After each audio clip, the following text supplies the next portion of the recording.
This time on episode 379 of Legends of S.H.I.E.L.D., we discuss Loki, Season 1, Episode 1, Glorious Purpose, and weekly Marvel news. I'm Chris from Play Comics, a show where we look at video games based on comic properties and how well they stick to that source material, a part of the Gonna Geek Network, just like the show you're checking out now. Shows on the network are individually owned, and opinions expressed may not reflect others. Find other astonishingly geeky shows at GonnaGeekNetwork.com. You have been granted clearance by Director Alfonso Mack Mackenzie. Stand by for a S.H.I.E.L.D. debriefing.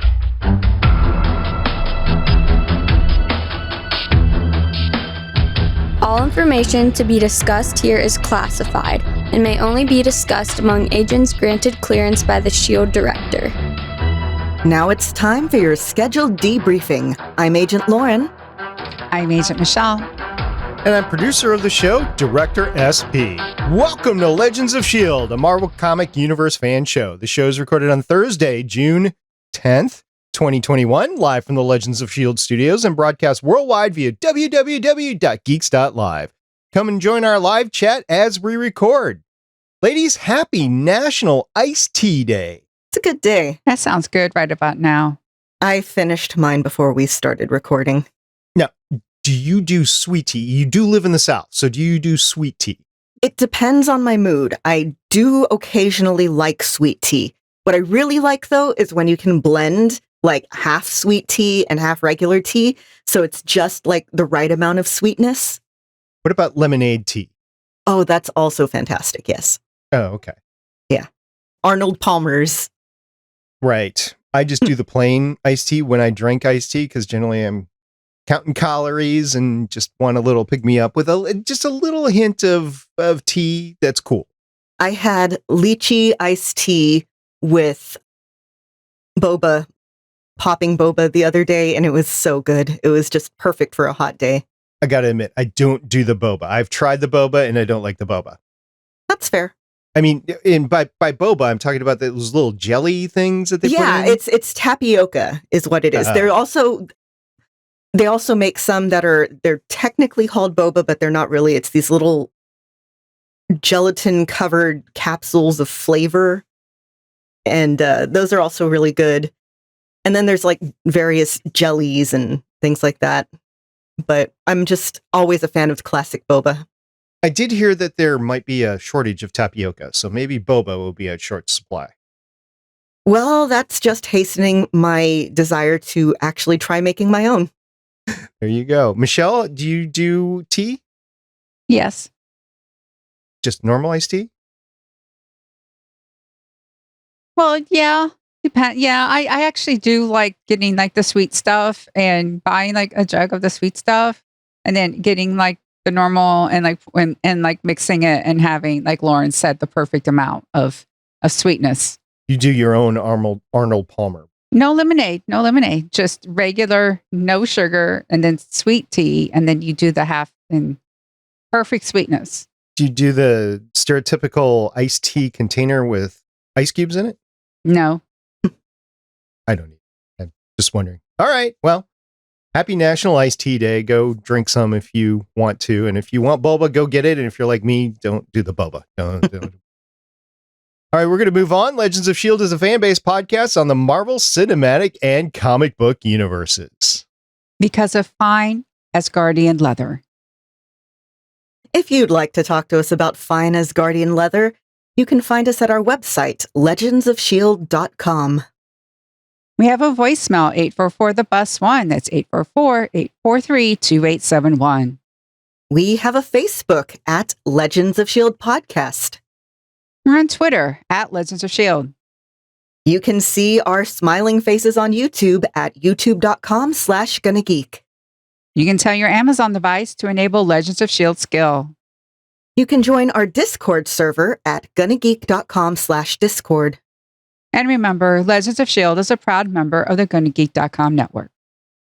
After a week and a half, it's good to be back with you, and it's good to have a new Disney Plus series to talk about. So, you ladies ready to talk about this?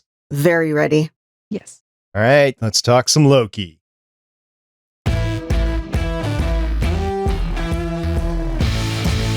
Loki premiered on Disney Plus yesterday. That's June 9th, 2021. Season 1, Episode 1, Glorious Purpose. And Lauren, you want to run down the director for the episode? With pleasure. The episode was directed by Kate Herron, who has 15 directing credits starting in 2010 with 5 of the Idris Takeover, 5 of 5 by 5, 1 of summer comedy shorts, 1 of Halloween comedy shorts, 4 of Sex Education, which is, by the way, a fantastic show, 1 of Daybreak, and all 6 episodes of Loki. So we're going to get to hear Kate Herron's name a lot over the next 5 weeks. Michelle, who wrote this episode? This episode was written by Michael Waldron, who is also the showrunner, has 4 writing credits starting in 2019, including 1 Rick and Morty, 1 Loki, 8 Heels, and the upcoming movie Doctor Strange in the Multiverse of Madness. Ooh, Multiverse of Madness. Multiverse, the key thing there. I wonder if there's going to be a connection. I was thinking, is it that Heels? Yes, it's that Heels. It's SP. You both might be interested. It is starring Stephen Amell of Arrow fame, and it's all about pro wrestling. And Cody from AEW, because he and Stephen Amell are good friends, is going to be in it, and I'm really, really looking forward to it. So thank you, Michael Waldron, for doing a couple of things that I like.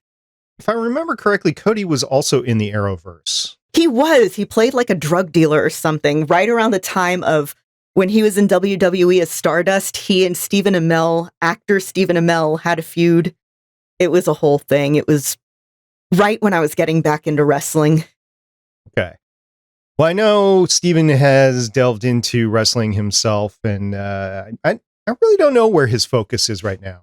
He was actually before there was AEW, there was a pay-per-view, an indie pay-per-view called All In, and Stephen Amell was actually wrestling in that. It was pretty cool. I know he's done several physical things. Like I think he did American Ninja Warrior as well. I think so. Yeah, so yeah, I mean, he's got skills, but I don't know where he's placing his focus now. I know that him and his brother have a upcoming project. I don't remember what it is. Anyway, yes, we have a couple of great creative team members behind this episode. So as we start with most of our discussion, since we're talking about a TV show, we're going to talk about the episode title, Glorious Purpose. What is the meaning of Glorious Purpose? Michelle, do you have something? It was fascinating watching Loki go from I have a actual glorious purpose because I am me, I am fabulous because I am Loki, to it going into like the sarcastic, oh yeah, glorious purpose. So he said the thing, you know? He said the thing. See, I was going to joke that it's actually a misspelling, and it's talking about his glorious porpoise, his, dolphin friend. And we know from Hitchhiker's Guide to the Galaxy that, dolphins and porpoises, they rule the earth. Mm-hmm. Or they should. Anyway. This is what... actually, I would not trust dolphins to run the earth. They're like the water versions of humans in all the worst ways. It's really upsetting. Yeah, they do like to play around. That's for sure. What do we call it? Playing around? Yeah, we'll call it playing. Anyway. Oh, I have so many horror stories. Yeah, okay. Moving on. So let's talk about your initial impression, because this is very different. We did WandaVision, and that was different. We did Falcon and the Winter Soldier, which I will say was more traditional MCU. And now we get this, which is different as well. So what are your impressions? Lauren, I'll start with you.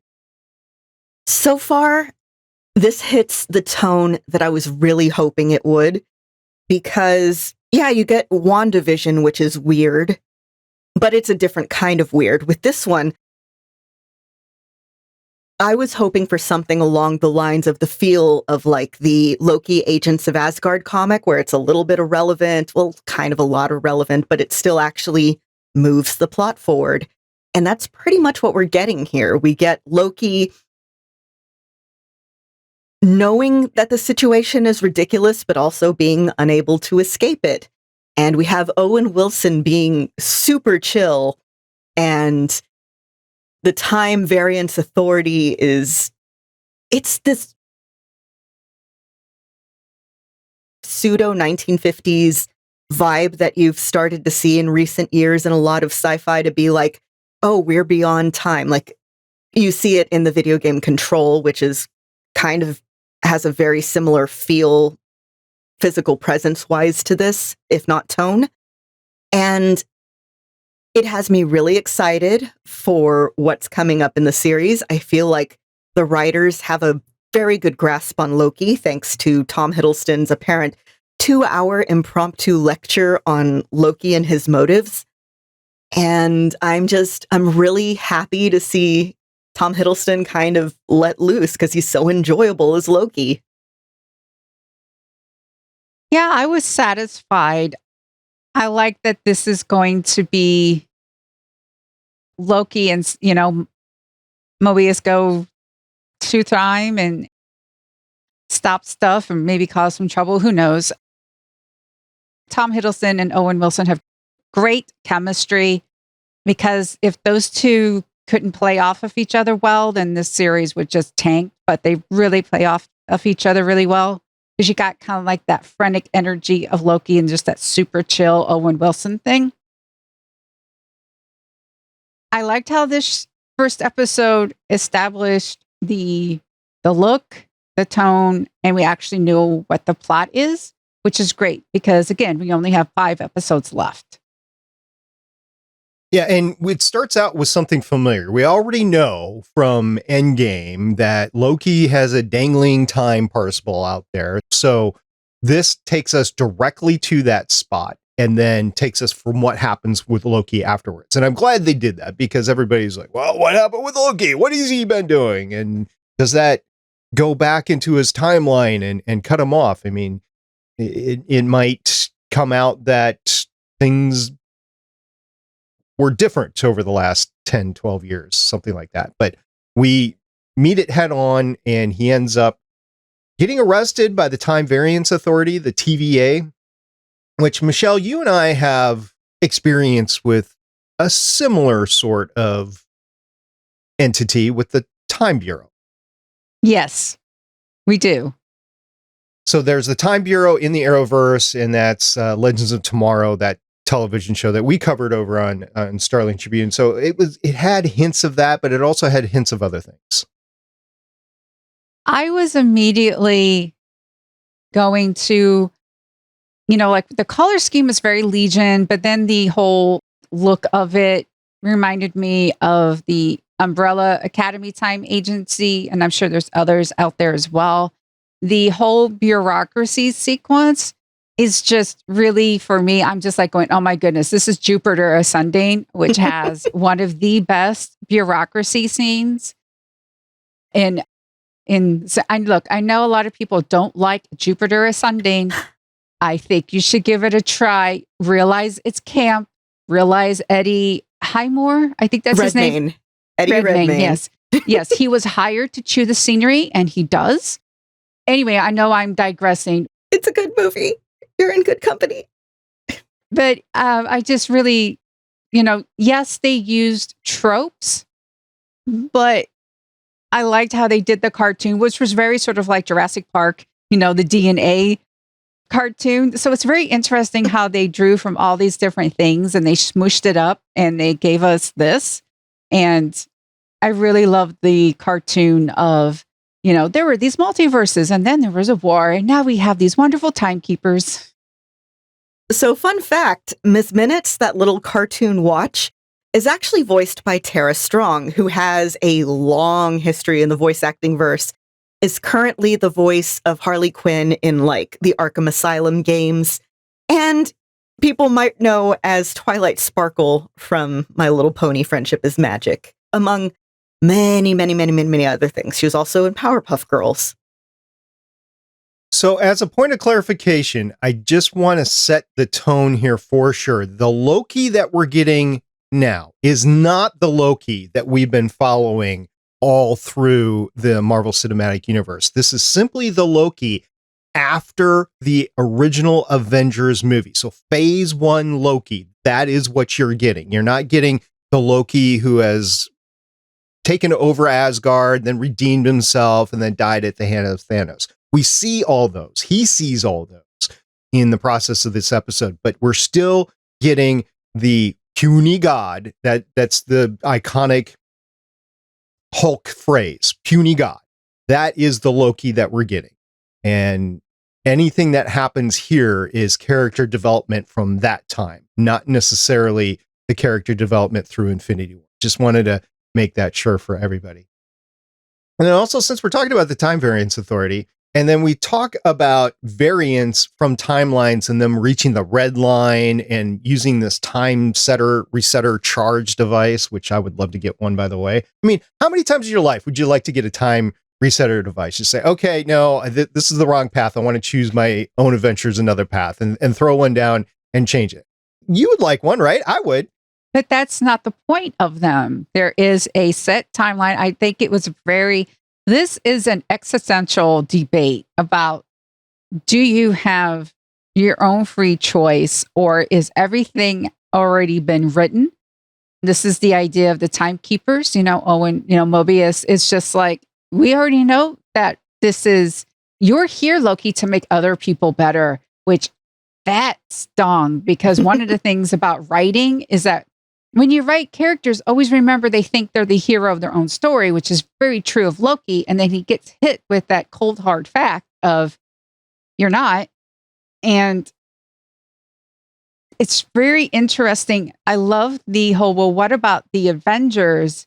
And they're like, well, they're supposed to do that. It's like, they're supposed to mess up stuff. That was on their path. And that's the whole thing, is just whether it was awful. It's not about judgment, because there was talk about that. It's like, oh, well, that bad thing happened. And Moby says, like, it's not about judging the act itself. It's judging whether or not it's supposed to be part of the sacred timeline.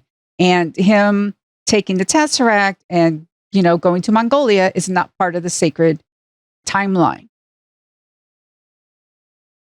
Yeah, again, Loki was kind of the perfect character for this sort of like existential questioning, because again, as we saw in all the movies that he's been in, he thinks he is the main character of the story.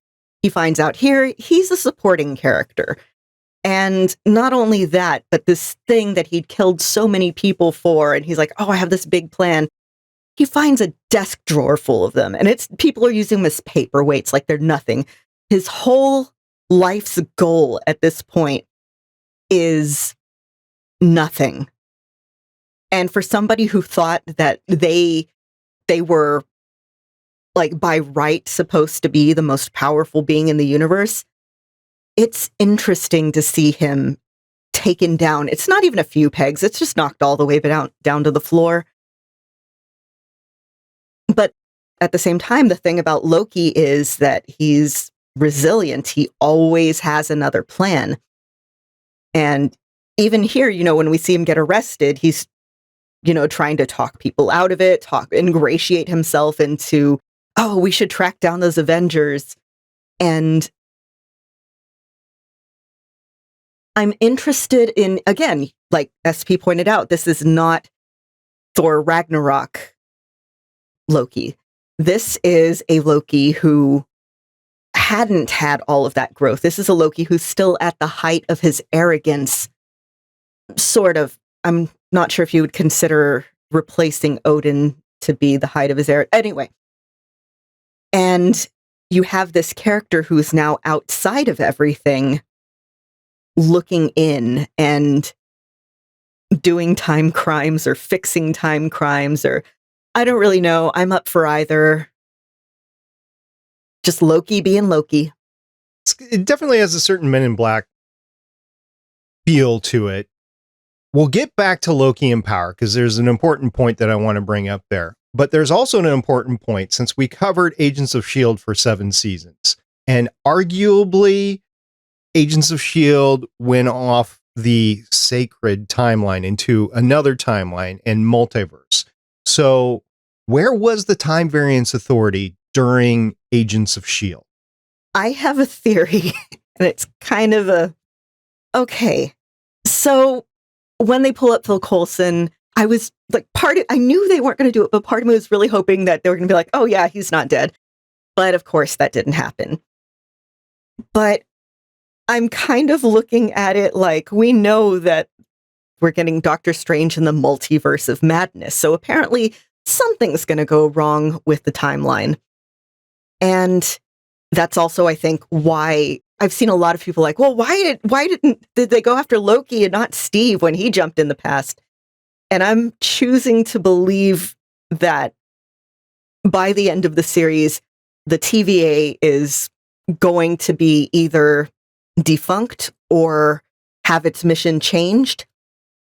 And so Agents of S.H.I.E.L.D. exists in a timeline that's splintered off, but by this point, because it's at the point of Avengers, but also time works funny, they didn't get around to fixing it, or they decided to leave it where it was, or I don't know. This is how I'm choosing to. It's like, I don't want to say retconned, but retconned in as a timeline. Well, if the Avengers were meant to mess up time, maybe the Agents of S.H.I.E.L.D. were also meant to mess up time. Let's do that. Yeah, considering that all Agents of S.H.I.E.L.D. did for like the last, half of the show was mess around with time, which was fun. And I'm enjoying it here too. But I'm just picturing like 20 years from now, we get an edit where it's the exact same show, but you have like Owen Wilson chasing them down in the background and always being thwarted like once a season. So is this the Cars version of Owen Wilson or the Wedding Crashers version of Wilson? Neither. It's the Armageddon version of Owen Wilson. No.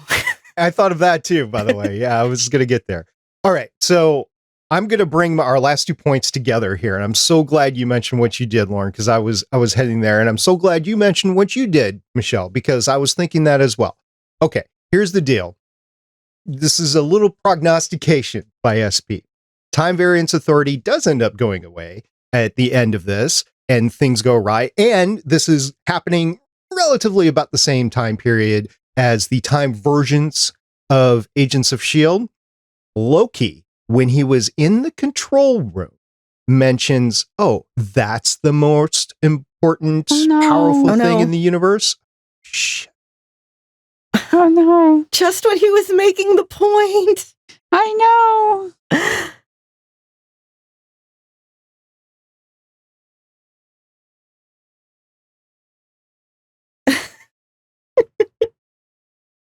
I love the fact that Loki ended up being D.B. Cooper.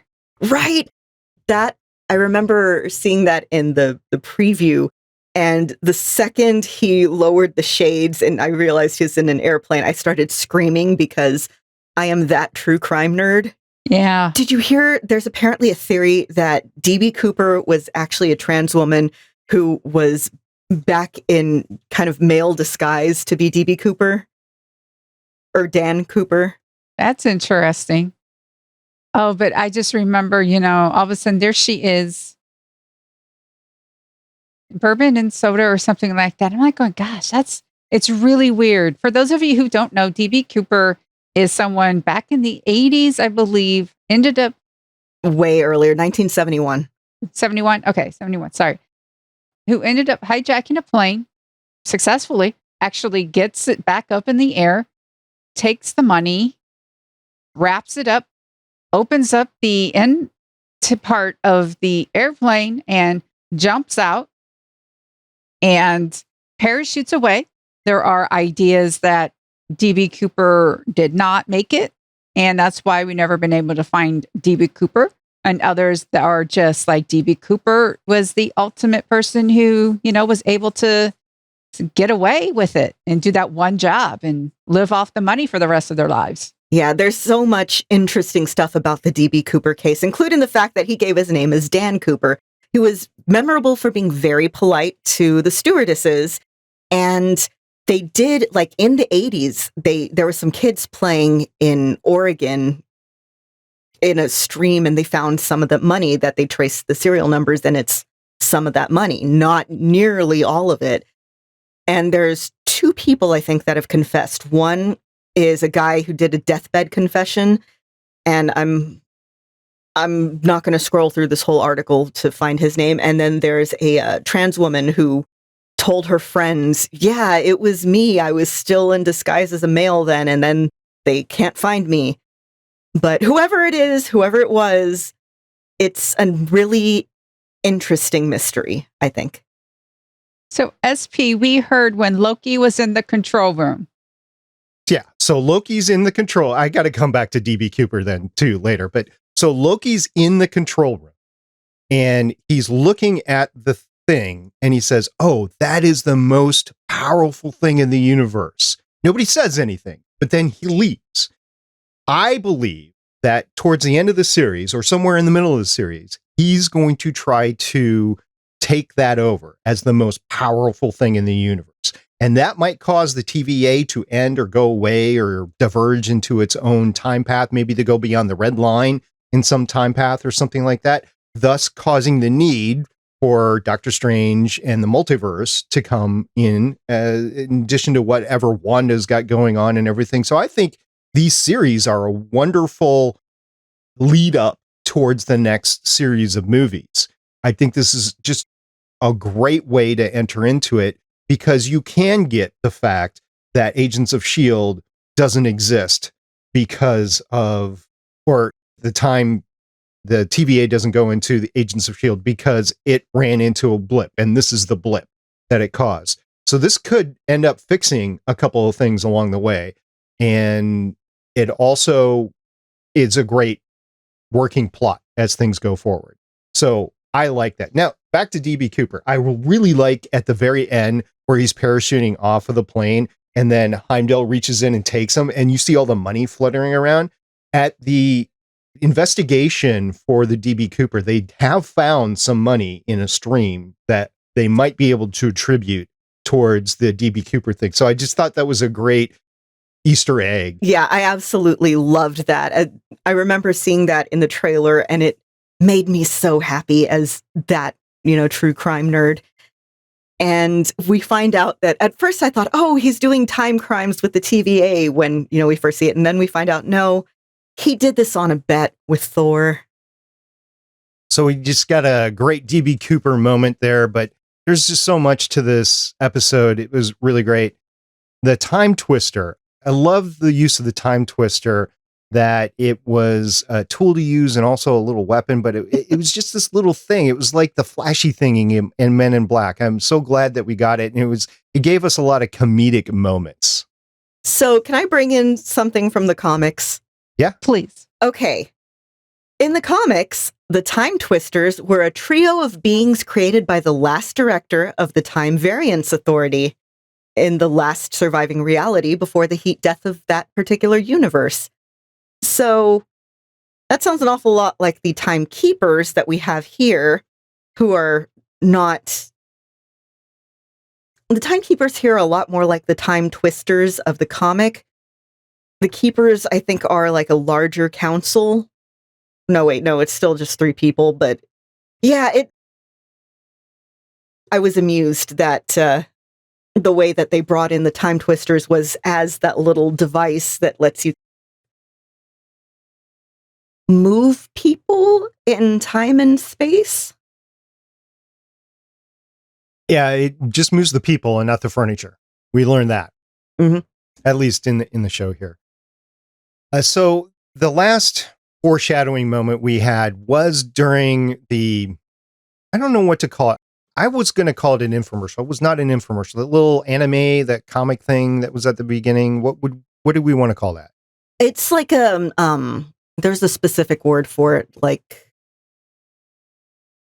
Oh, I'm blanking out. Right. You know what I'm talking about. So at the end of that, it says, if this is breached or broken, there will be a multi-universal war, right? So all the foreshadowing is there that we're going to have bigger implications out of this, or it's set up for a great series, a great fun series, which I think is great. At the end, we find out that the really dangerous variant that they're going after is another version of Loki. I kind of saw that coming when they were in France, when Mobius was in France, and they were asking the little girl who was here, and she pointed at the It was actually devil. a little boy. I thought that was a little girl too, but then I went to I was looking on IMDb. Yeah. And it's like French boy. Huh. So, yeah. My bad. So anyway, the little boy with blue teeth, right? Blue teeth. The Blue teeth. Blueberry gum. Right. And points over to the window, the painted window, and it's a devil-like thing. And Loki, with his headdress, does look devilish. So I thought for a moment there that it might be Loki. And at the end, Mobius tells us the variant is Loki that we're going after. I don't know which version of Loki this is. Is this a version of Loki before that we have now, or version of Loki after we have now? I don't know, but it'll be interesting having Loki go after Loki. I don't know, but I heard someone refer to the figure at the end as Cloaky, and I thought that was very funny. Yeah, that's cool, because he was wearing a cloak with the head help. He never revealed himself. You never saw him. We only have their word that this is an alternate Loki. So that's fair. Maybe that was put in after the fact because you didn't want to lead people on for another week.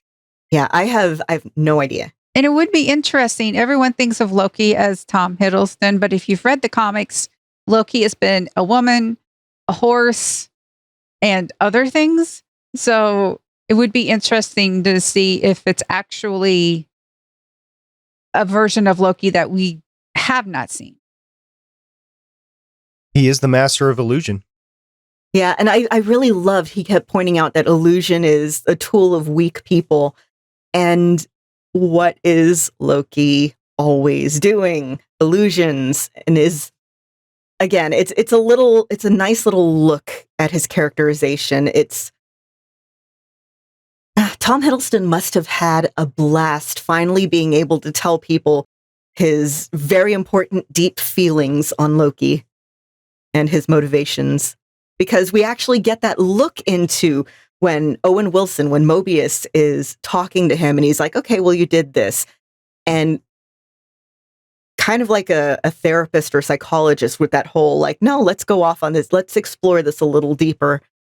And yeah, Loki realizing that he didn't have as much of a plan as he thought, and realizing that what he was doing wasn't mischief. It was just mean. Interesting. Therapist. So we've had the therapist over in the Defenders Netflix universe that we talked about. That was terrible. We had the therapist that was in Falcon and the Winter Soldier. And now we have a therapist here. There's a lot of therapy that needs to happen in Marvel. If anybody needs therapy, it's these people. Let's face it. Out of those three, who's the best therapist so far? Owen Wilson. Owen Wilson. The untrained guy. Well, we don't know. He might be trained, but yeah.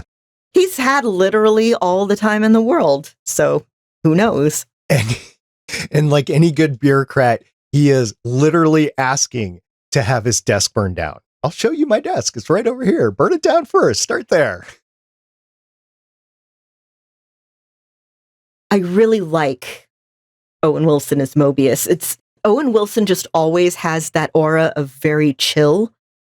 And if you're somebody who your job is literally handling everything in time and space, you have literally seen it all. You needed someone who's not going to be fazed by all the weird stuff in the universe. And he very much puts out that aura of, yeah, you can't really surprise me at this point. I'm just going with it. My job is literally going with the flow. He gets the blue candy and he says, run it for time traces and stuff like that. Well, probably not getting anything out of it. It's just humoring. Just do that. It didn't phase him one way or the other. Yeah, if you don't get anything out of it, great. If you do, great. And here's Loki saying, I'm going to burn this all down. Sure, go ahead. Put me out of my misery. It's like watching a parent talk to a really angry 6-year-old. Mm-hmm. It's that, okay, fine, go ahead. And part of me wonders if he allowed Loki to take the time twister from him as a point of, just to speed up everything, to get to the point where, okay, you know that you need to do this. You're stuck. You can't go back to your timeline. I hadn't actually thought about that. I mean, yeah, it might be, and if not, whatever, it still served the purpose of getting there, but it did have Loki see the most powerful thing in the universe, so. Mm-hmm. And he realized all the stuff that he thought was the most powerful is trinkets. And what's really the most powerful is control over the timeline. Which, I guess, slight spoilers, possibly for the upcoming Marvel phase. I've seen people point out that it really looks like the middle timekeeper in both the animation and in those statues really looks like Kang the Conqueror, who has in the comics connections to the timekeepers. And we know they have cast someone as Kang the Conqueror in upcoming movies, Jonathan Majors from Lovecraft Country. So is this setting that up? Are we being red herringed here? Yeah, good point. It could be a red herring. I'm thinking of these Disney Plus series as just extra.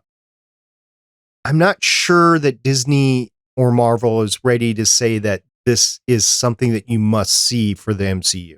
There was an interview recently where they did say that, this one is going to have the most impact on the movies that we've had of any of the current TV shows.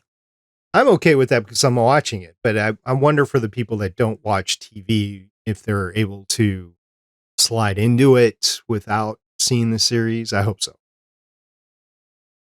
All right. I liked this a lot. I didn't think I was going to when it started off. I thought it was a bit cheap. I thought it was a bit like Legends of Tomorrow, to be honest with you. I'm like, I don't want to do this again. But I think once you get through the layers of it, I think it was really good. I enjoyed it. I'm looking forward to the next episode. Michelle, what do you think? Yeah, I'm looking forward to it. I like how, again, it set the tone and the plot right off the bat. Same. It's fun. It just has all of the series so far have had that element of fun to them. This one feels the most like irreverent and just knowing absolutely what it is and running with it. So next time we're going to talk Loki season 1, episode 2. If you're following Legends of S.H.I.E.L.D., we've moved our recordings to Thursday night, 7 p.m. Eastern. So come and join us at geeks.live and join our live chat. And we would love to hear what you think about this recent series on Disney Plus. In the meantime, we do have some Marvel news to get to.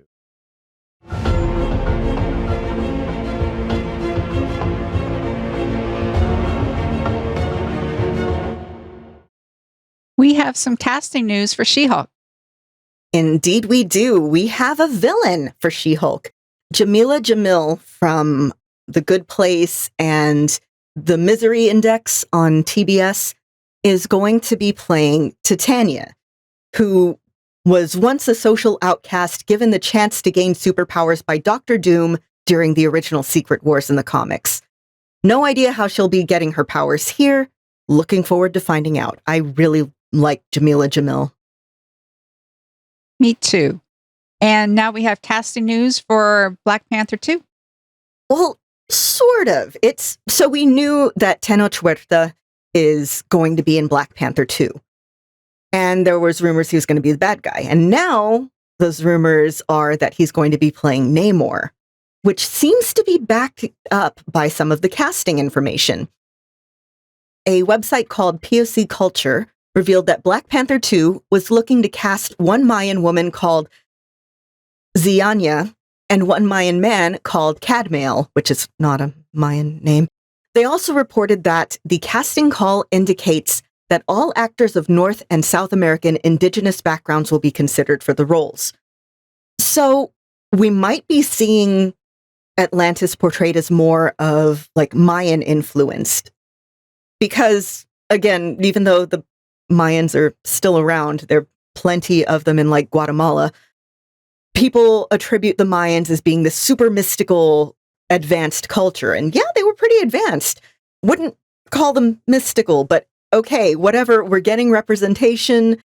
And also it's speculated that Zianya and Cadmail could be code names for Namora and Atuma, who are characters from Namor. And again, this is still all just speculation, but the casting calls are really, really making it seem like this is a possibility. And because I like Namor and because I like representation, I'm very excited. And we have news about Loki and their gender. Okay. So Loki in the comics has been confirmed in recent years as gender fluid because you have somebody who can shapeshift. What does gender mean to someone who can shapeshift? There's a really famous comic, it's a really well-known comic from the last couple years where Odin's talking to Thor, Loki, and Angela, who is now retconned to be his daughter. And he says, my son, my daughter, my child, who is both. And in the file on Loki that we see for the TVA, under sex, it lists fluid. And a lot of people were really scared, like, oh, is that the only representation we're going to get? Kind of like Disney and its continuing first gay character that can be easily removed from the movie. But director Kate Herron said, I would say the details are marked in, but it is something acknowledged. And Michael Waldron, the head writer and showrunner, said, I know how many people identify with Loki in particular and are eager for representation, especially with this character. We worked really hard. So I'm hoping this is actually going to be something that is remarked upon and not just informed. Well, I know that there's a lot of news coming out now that production is going on with all these series. So stay tuned for more Legends of S.H.I.E.L.D. as we go over the news as the series and movies start coming out. We got Black Widow coming out soon. Remember that. All right. So with that, we're going to end the show today. And what we're thinking of doing is we're going to contemplate what a fish is on the way out.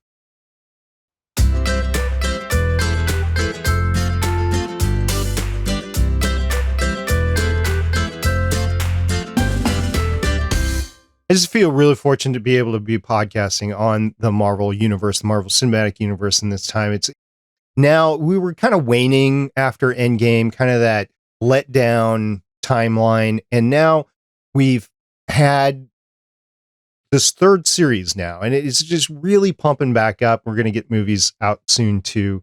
And it's really special time to be podcasting. So I'm very thankful for that. And I'm very thankful for our listeners to be sticking with us through all this. And if you have any feedback whatsoever on our show or on any of the Marvel content, please let us know. I mean, we finished the Netflix Defender stuff last week. We won't be going back to that, but we will be looking forward to other things. So we really are looking forward to the end of this series and everything else coming out later this year.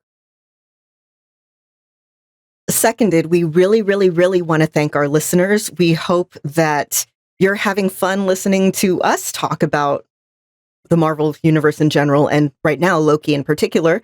And we would actually love to hear from y'all of your thoughts and everything. So yeah, just get a hold of us. Let us know how you're liking the show.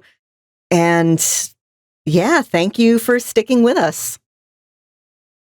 Yeah, same. Thank you for watching us, listening to us, however you consume content. We know there's a lot out there. And thank you for taking your time to listen to us. And if you are wondering, our Discord has rules. We do promote the spoiler. We have a spoiler discussion room where after you watch Loki, you can just talk about whatever. But in the general channels, we do enforce if you do a spoiler, we get you for that. So if you're worried about getting spoilers when you jump into our Discord, you don't need to be afraid of that.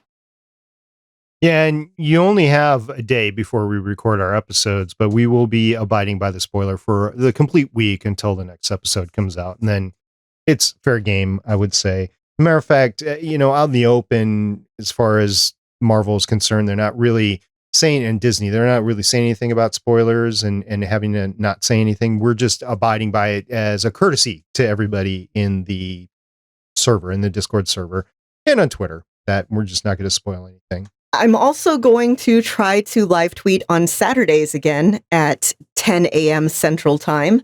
So I will hopefully see people then. All right. Look forward to it. Until next week, as we cover episode 2 of this series, I'm director of the show, SP. I'm Agent Lauren. And I'm Agent Michelle. See everybody next time. Bye. Bye. Bye. Hopefully the internet holds out. Hopefully. Thank you for listening. If you want to leave us feedback, go to gonnageek.com and you will find all our contact information and other shows. You can also visit legendsofshield.com where you'll find our complete archive of podcasts.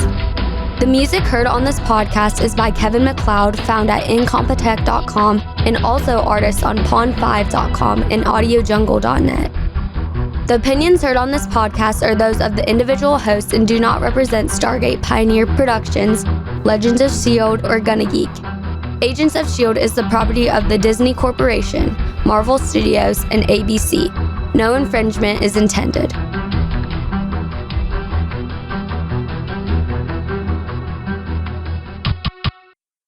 Legends of S.H.I.E.L.D. is copyright 2013 through 2021.